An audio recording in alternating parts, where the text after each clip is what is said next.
Okay, so I'm here to talk to you today about human waste management in the Himalayas and in particular Nepal. So let's get right into it. I'll give you a basic context of the situation in Nepal. This picture here is taken in Kathmandu, and it is sewage going right into the river. And this sewage is coming from one of our treatment facilities, the only treatment facility in Kathmandu, which at the time this picture was taken was not running. So this is raw sewage going into Nepal's holiest river. Actually, solid waste is primarily an urban problem, and it's growing rapidly because of the rising urban population. In Kathmandu, there's only one water treatment plant, which is, like I said earlier, and that only functions partially. So that picture was taken back in the winter when electricity was down to about 16 hours. Power cuts were down to about 16 hours a day, so we had very little electricity, which meant that the machines couldn't be running. Traditionally, urban homes used to store solid waste and sell it as fertilizer.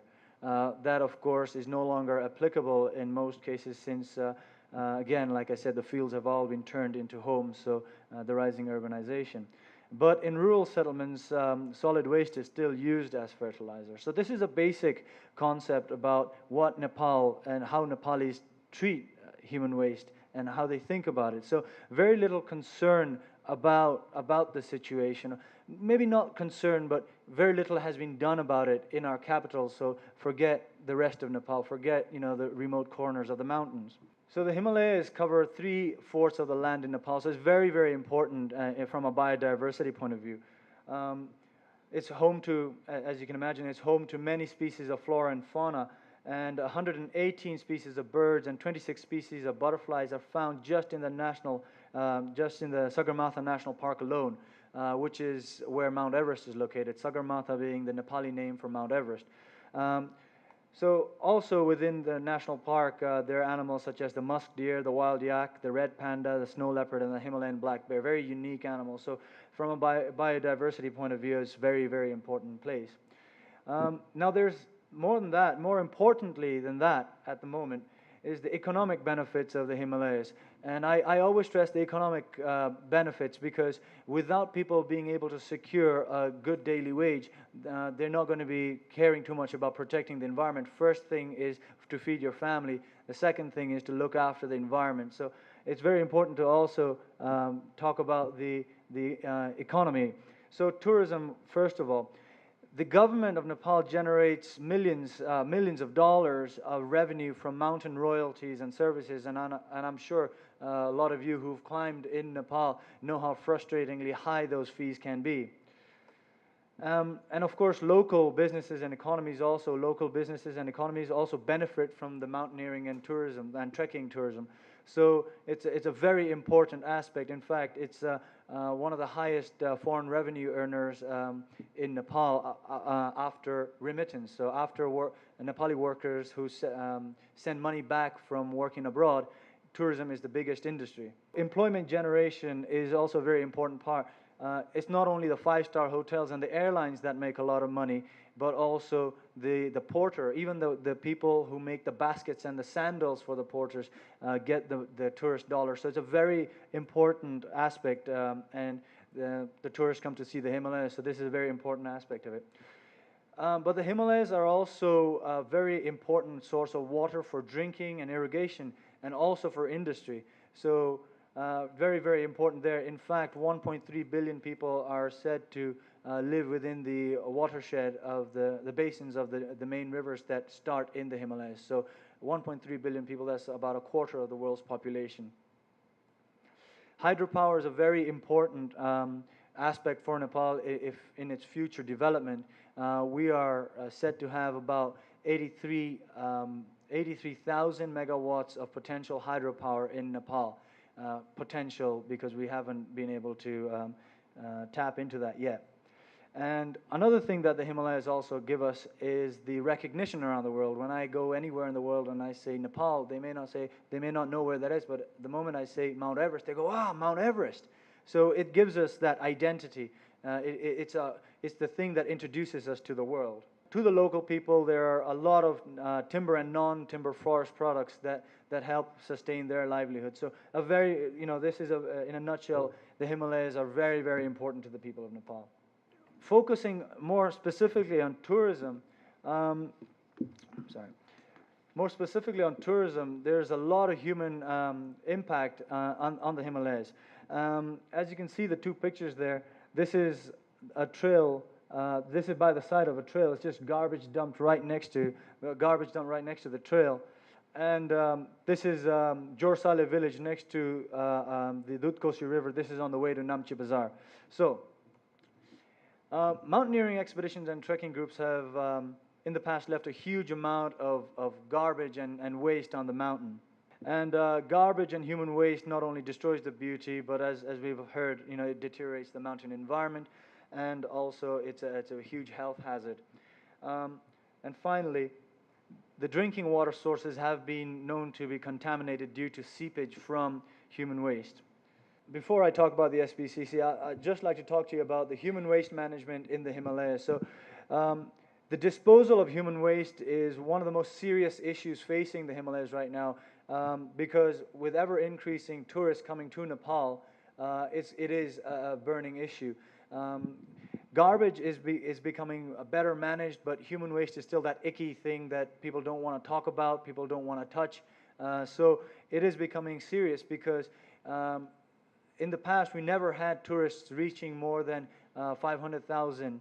Until 2 years ago, our tourist industry never had 500,000 visitors. Now, next year is 2011, and we have a program called the Visit Nepal Tourism Year 2011, where the Ministry of Tourism is aiming to bring in 1 million tourists. And this is a program that they started last year. So within 2 years, without much planning, without building any new infrastructure, they're planning to bring in 1 million tourists, double the amount of the maximum tourists we've ever entertained. So this is going to be a serious issue for us. Regulation. Still on that slide. Still on the missing slide. Sorry.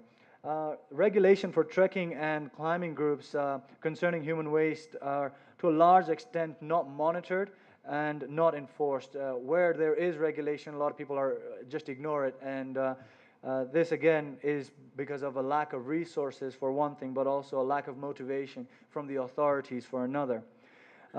Toilets are also very difficult, and more specifically on the mountain and on the glaciers, toilets are also very difficult to construct there and maintain, because of the remoteness of the place, but also because of the high altitude. And cold temperatures at high altitude slows down the decomposition of waste.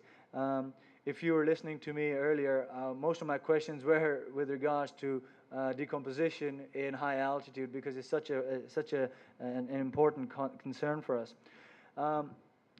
So now I'd like to talk to you about the SPCC. And the SPCC are the Sagarmatha Pollution Control Committee, and they are a key player in managing garbage and human waste in the Everest region.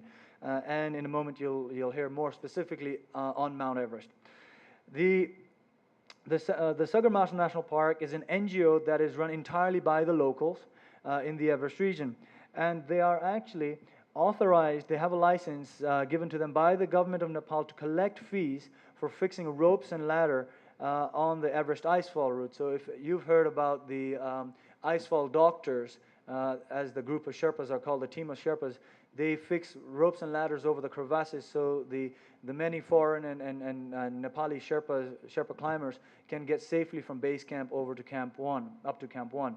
So they collect a fee for this, and after fixing the route, after fixing the ladders, whatever money is left behind can then go towards cleaning Everest. So this is a picture of two of the 16 staff that work for SPCC that looks after the entire national park, and they clean up a lot of garbage. So like the garbage I showed you along the trail earlier, this is their job. They clean up a lot of this.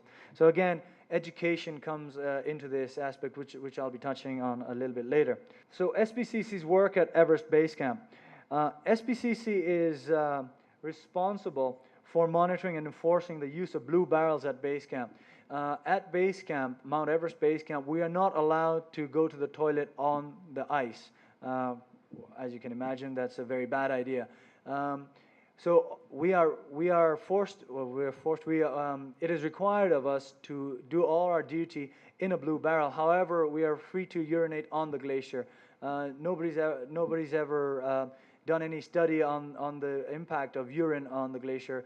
That may be of interest to somebody, but so far as we can keep the feces off the glacier, we're satisfied with that at the moment.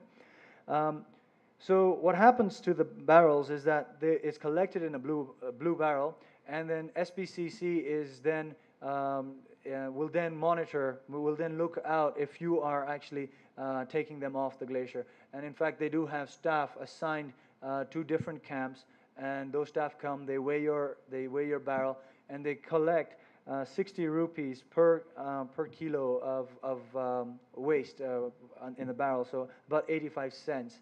And an expedition in one season can go, depending on the size, can have up to 15 to 20 barrels, and these barrels can weigh up to about 40 to 50 kilos.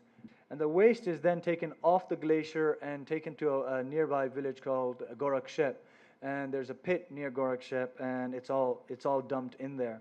However, this is only at base camp, and there's no regulations or infrastructure that exists to remove human waste above base camp. So there's nothing is there to force people to to manage their waste above base camp, and that's really where I come in.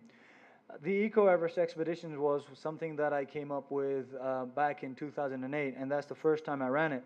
And in fact, it was primarily concerned with creating international awareness about the impact of climate change on the Himalayas and the mountain communities. This, for me, is a very important issue even today, because the ice is melting very fast and is causing a whole lot of problems, like a shortage of drinking water, water for irrigation, also the formation of glacial lakes that can burst and flood the entire valley, those sort of issues. But I'm not going to go into that. This is not a conference on that. But in the activities, there were two main things that the Eco Everest expedition aimed to do. One was to take the message of climate change to the world. So take the message to the top from where it could be broadcast. So using Mount Everest as a platform. But talking about climate change, which really is talking about the environment, I didn't want to be just another expedition that was seen to destroy the mountain for the environment. So I was really thinking about doing things in a different way. In 2008, by the time this expedition came around, I'd already climbed Mount Everest a year earlier. So I'd already been on Mount Everest, and I'd climbed Choyu already as well. So I knew about the issues that face Himalayan mountaineering at the time. So I really wanted to do something about it. And in particular, with regard to human waste, in 2007, I set up my tent at this one specific location at Camp 2 at 6,500 meters. And a couple of weeks later, as the temperatures increased, as we got into the summer, into the warmer period, the ice had melted, and I was actually camped on top of an old toilet site, and all the poo was right outside my tent, and it was stinking. So it was really, really disgusting, and I thought something needs to be done about this. So my focus, again, was then on garbage cleanup and also on waste removal. In more specific terms, the goals for human waste management was to collect, bring down, and properly dispose of garbage and debris generated by the Eco Everest expedition and from previous expedition. So again, that comes into the garbage cleanup, and that was until today is actually 12,000 kilograms of garbage that I've collected, and most of it, the biodegradable and the burnable garbage, I've handed it over to the SPCC to dispose of, and the metallic stuff, about 8 tons of it is in storage right now, and I'm planning to do something fantastic with it next year, so stay tuned. And then the other one was, of course, effectively manage the containment and removal of human waste from the mountain produced by the Eco Everest expedition. In the first year, I didn't really think about managing human waste, old shit. Because I didn't even know if I could manage my own waste, let alone other people's. And so it also came down to using toilet bags and CMCs for the management of human waste and encourage other people. Today, I actively advocate the use of these products. So let's talk about rest stop bags. Back in 2008, while I was here talking, afterwards, Lara, who's here from Rest Stop, came up to me and she very kindly donated 200 of her Rest Stop 2 bags to be tested on the mountain, and that's a picture of me, demonstrating the use, how to fold it out and how to use it, and I'm demonstrating that to the Sherpas. My primary concern at the time was how would the Sherpas take it. Basically, I was asking them to put in a bag, put it in their rucksack, and bring it down. And these sort of things can be a little bit sensitive, especially in Asian culture. So I was very fearful at the time about how the Sherpas would take it. So the first thing that I had to tell them was, of course, no, you don't need to worry, because it's a really robust bag and it keeps all the odor in, and it's actually very convenient, and it's very user friendly. So that was one of the main selling points compared to other products like the WAG bag, which, first of all, you could see the stuff pressing against the bag, so that icky factor does come into it. And the other thing as well is that when you're climbing on Everest, the temperatures are extreme.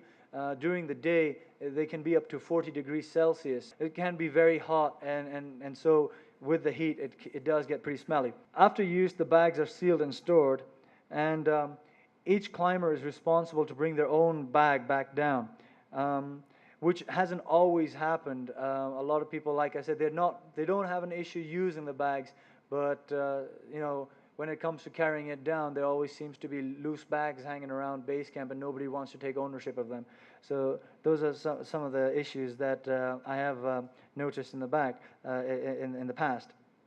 And when it does come down from the higher camps, I set aside another blue barrel, like the ones I use for the toilet tents at base camp, and they just take it out of their rucksacks and they just dump it in there, and SBCC carries them off to the pit. These bags are becoming very popular now. Rest stops are probably the choice now on Everest. In fact, at the beginning of this season, I gave a talk to all the leaders, all the expedition leaders who were there, and I just showed them what I had, and I take extra with me to base camp, way more than what I would need, so that when people other expeditions do need bags, then I have them available. So I like this little postcard that I got one day, which basically says, Dawa Stephen, please give Nawang Pasang 20 rest stop bags for use for my members. So that was a really nice letter for me to get. And every year I see more and more people using these bags. So that's so much on rest stop bags. Now, the other product that we also use is the Clean Mountain can, which Roger very kindly secured the sponsorship for 3 back in 2008. And I believe Paul is also here. Paul manufactures them, and he was the one who actually provided them to me. So thank you to you both. Now, the CMCs, basically how I explain it to my Sherpas is it's a plastic bucket with a lid that can be tightly sealed and used like a regular Western toilet. And I say like a regular Western toilet because in Nepal we crouch on the toilets, and in the West people sit on the toilet. So here's me giving the briefing on the CMC, and this is a picture taken at Camp 2, and there's the CMC. There's 2 CMCs. This one is full, ready to be taken down, and this one is just a new one. Unfortunately, what we've seen is that the CMC is too heavy and too bulky to be carried above Camp 2. So we use them mainly just at Camp 2, which we use as an advanced base camp. Actually, most of the shit that we collect comes from Camp 2 anyways, so it's a really great place to have it. So what are the real benefits of managing waste to the climbing party itself? What is why would climbers do it? Why would they? I know why the park managers would like us to do it, but why would the climbers do it? So the first thing is that it provides us with clean drinking water. Like I said, when I was in Camp 2 back in 2007, poo was melting out of the ground, and not 50 meters away, that's where the whole camp was getting their water from. So that's one major aspect. The clean water, it provides us with clean water, which means that our staff don't have to travel, don't have to walk hundreds of meters just to get water. And it's also actually being observed that the people who are closer to the, lower down in the valley, lower down in the glacier, tend to have more issues with stomach bugs. Basically what I mean is that those camps who are higher up, so higher up as in like higher up than other people's toilet tents, tend to get less sick than those who are lower down. So this has been very clearly observed. The second great benefit is the safety and convenience. So I don't think many people would consider going to the toilet a life and death issue, at least not in the immediate, not immediately. However, on Everest and on many mountains in Nepal, it is, because when this is a picture of 7,300 meters. This is Camp 3. When you are going to the toilet on a very steep slope, at those altitudes, you need to be resting as much as possible. You need to be sleeping as much as possible. So you're in your sleeping bag. You've got very warm woolly socks on. So when you have to go to the toilet, a lot of people, they don't want to put their boots on. So maybe they'll put on just their booties, which doesn't have grip on them. And people have known to slip and fall going to the toilet. And in some cases, fatalities have occurred because people went to the toilet not equipped. So it actually provides safety as well, because you can use these products right in in the vestibule or inside your tent if you want. And so again, the convenience aspect also comes into it. So when there's heavy wind or heavy snowfall outside, you can just go right in your vestibule or in your tent. So it's really, really good to have it have it there, so you don't have to go out. Now, what a lot of people are recognizing is that if you provide human waste management as part of your package for climbing Everest or any other mountain, people associate you with having quality services, that you are concerned about the environment, so you must be a good company. And so a lot of local companies are also starting to take notice of managing human waste. It's I can put it another way. In Nepal, previously the Poisk oxygen masks were used. So Poisk, this is an oxygen mask that was used back in the 60s, that was invented by the Russians for MiG fighters. So until nothing new came, everybody was using that. But then this British fellow called Ted invented a new kind of mask with silicone, and it was black and it was sexy. And all of a sudden, all the clients demanded that they should have the top-out mask, the Ted's mask, and the Poisk was crap.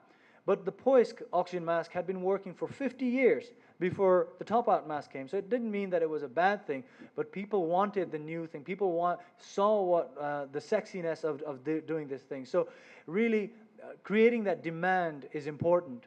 So again, when climbers go there and they see other outfitters managing their waste, and then seeing their own outfitters who are not doing it, they get upset. And it becomes a very important issue. So creating a market, a demand for managing waste on Everest is very important. So for companies like myself, we get associated with providing quality services. The problems that still need to be addressed. At base camp, human waste is collected by the SPCC and transported off the glacier, like I said earlier. But from talking to the guys at the SPCC, apparently left in the open, it takes 3 years for the waste to decompose. And a lot of the blue barrels have a plastic lining, and they tie the plastic liner off, and they dump it in the pit. And if the plastic bags aren't opened up, the decomposition takes a lot longer. And an effort needs to be made to open these bags once they're in the pit. So that's something that hasn't been done in the past, which needs to be done. And another issue that we're seeing is also the rest stop bags. though a lot of people are coming to me and buying them or bringing their own, we are starting to see a lot of the silver bags flying around Camp 2 or Camp 1 and Camp 4 and so on. They're just sort of left there. People do their duty. They think that because it's not touching the ground, it's not touching the ice, that they've done their share of the responsibility. Well, it's not. You're not out of the woods until you take it back down and you give it over to the SPCC. So it's again a matter of education. People need to be made aware about their responsibility in doing this. Now, I'd just like to go quickly into the Eco Everest expedition. I started it in 2008, and that year we collected 965 kgs of garbage from Mount Everest and base camp. And approximately 75 kgs of human waste was properly disposed of. I say properly because that's the best solution we've got right now, what SPCC is offering. So I know a lot of you may be saying, no, I don't agree with that being properly disposed, but when we don't have the options, the available options, I'm forced to call it properly disposed of. And this expedition in 2008 was supported by ICIMOD and the United Nations Environment Program project. In 2009, I wanted to do a little bit more. I thought 965 was good, but I'd like to reach 2 tons of garbage. So in 2009, I tried the Cash for Trash program, where instead of offering 50 rupees per kilo of garbage, I was offering Sherpas and climbers 100 rupees per kilo of garbage that they found on the mountain. And that year we brought down 6,000 kgs. So that was well over my target and my budget. And that year we had 115 kgs of human waste properly disposed of. I don't know, there's a lot of experts here. 115 kgs for about 30 people over a 2-month period may seem very little. I don't know what you think, but my personal experience is that at high altitude, you just don't have that appetite, and that's why a lot of people lose weight, because they just can't scoff as much food. They just don't have that appetite. So I've noticed that it really seems like little, but that's all we do produce, apparently. And this year, in 2010, we did the whole thing again, Cash for Trash, and this year we had nearly 5 tons of garbage. This year, I was more active in supplying other expeditions with rest stop bags. So that was really fantastic because I wasn't climbing this year, so I had the time to go and visit other people and talk to them about this. Following from the Eco Everest expedition, this is the Base Camp Bakery, which I ran in 2007, 2008, and 2009. And other than actually producing very, very good apple pie, we are also a very good point of contact to disseminate information and raise funds for local projects. Those years, what I did was, when I set up the bakery, all the money that came into the bakery went straight into paying for the garbage, for the Cash for Trash. So it was the money came in in the morning, and it would be spent by the afternoon. So that was really a very good project, and I have been trying to hand that over to the SPCC, to the national park, to the Ministry of Tourism, and I've been telling them I don't have the time nor the resources to do this, and I really don't want to do it anymore. But nobody's been taking the initiative on this. Nobody wants to do it. Like I said, people lack the motivation. So this year I decided not to do it. But one other important reason why the Base Camp Bakery should be there is because it provides toilets for trekkers that are visiting Base Camp. Many of the trekkers that come in are avoided by the climbers because trekkers bring in illnesses, like the common cold can be disastrous if you catch it, because at that altitude you don't recover very well, and if your lungs aren't working properly, you're never going to get to the top of Everest. So people avoid trekkers at base camp like the plague. One thing that the bakery did was provide a very nice place for trekkers to go and have a cup of tea to refresh themselves, have an apple pie to re-energize, but also it provided them with a place where they can go and have a shit that would otherwise be either a big rock or a big chunk of ice. So In 2007 and 2008, we were collecting about 15 barrels of shit per season. At the end of the season, 15 barrels each year. So this was really taking a lot of the shit off the glacier. So I think it's very important to continue this work. Just about a month ago, I ran in the elections to be on the board of the Nepal Mountaineering Association, and quite fortunately, people believed in what I was doing, and they did vote for me, and now I am an executive member on the board. So recognizing all my environmental work, the president and the other members have given me the responsibility to look after the Environmental Conservation and Protection Committee. And so through that, I've started a bunch of new initiatives. And one of the first ones that I forced through was to hand out free waste bags, so free human waste bags at the time of permit issuance. So the Nepal Mountaineering Association, they have been given 33 peaks by the Ministry of Tourism to manage, to promote, to sell, and raise fees from that. I'll be for any of those 33 peaks, when people come to buy a permit on a per person basis, we'll be handing out toilet bags. And NMA, together with the SPCC, will be maintaining, or has been maintaining, the public toilets in the Everest region.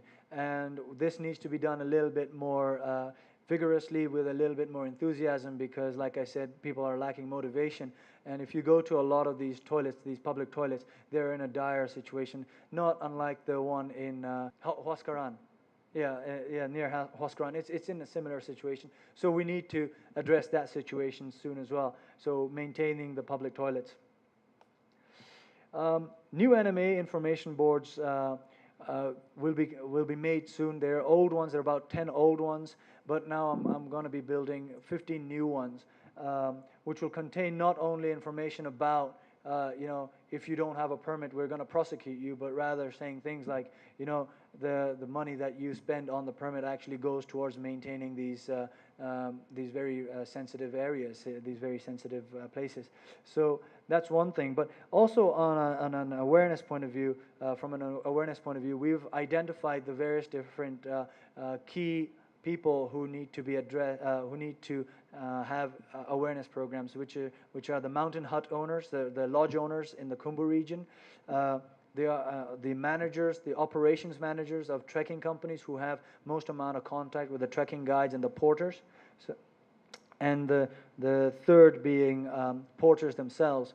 And for that, we're talking to local FM stations to have sponsored programs where they can have music, and also at the same time give messages on conserving the environment, about not doing a crap everywhere, not throwing litter, not chopping down trees for firewood, not killing wild animals for food, that sort of thing. So those are the main focus areas right now. We've also asked the Department of National Parks within the Ministry of Forestry to build new public toilets on the busy trail, so that the Sagarmatha National Park actually is under the Ministry of Forestry, not Ministry of Tourism. So we need to work very closely with them, and so we do need their permission and their cooperation for this. So we're planning to build new toilets, and this is why I'm really fortunate to be here. It's not only to share what my own experiences, but to learn from all of yours. And I feel really, really fortunate to be here and listen to all the fantastic information and knowledge that I've gained here. So it's really, really great to be here. Now through NMA, who's got the funding and the manpower, we propose to build this bakery every year.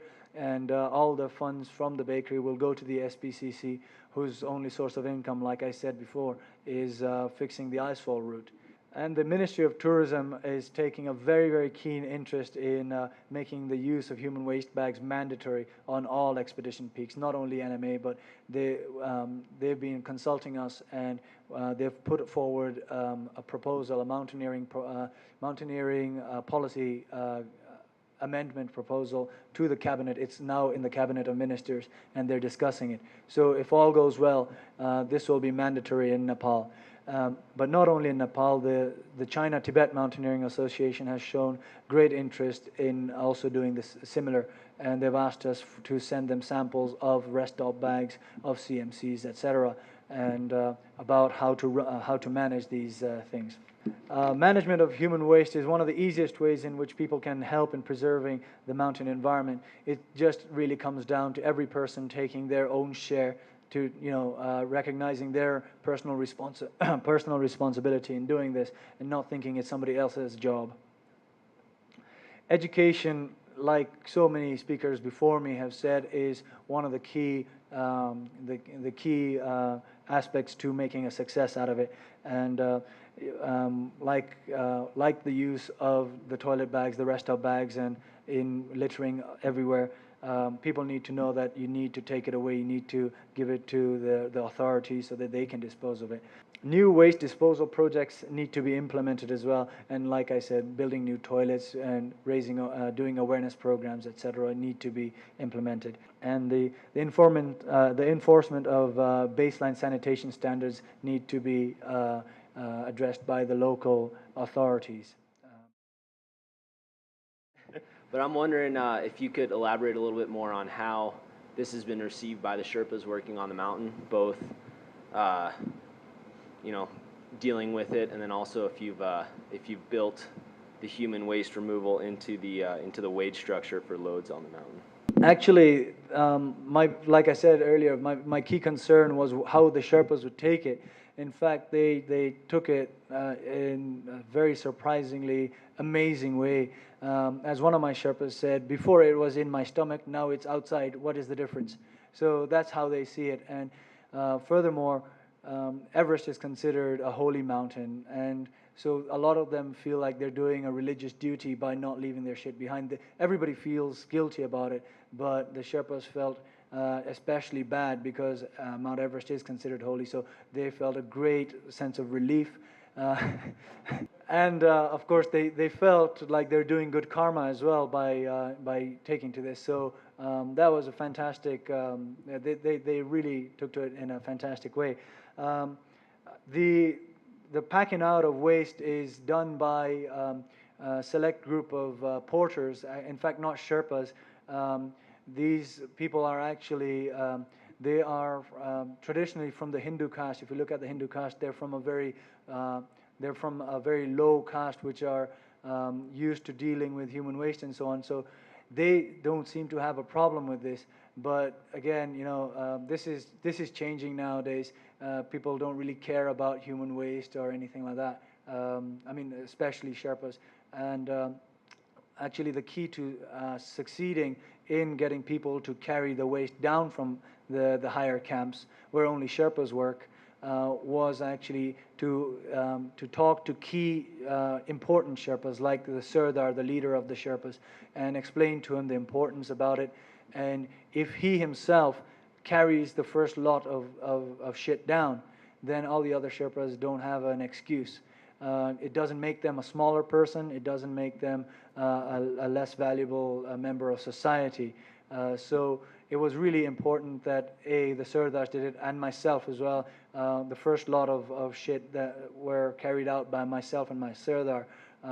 And so after we started doing it, the other Sherpas were like, well, if Dawa's doing it or Naga's doing it, then so can I. So that was really leading by example to get that out of the way, that initial sort of that hesitation.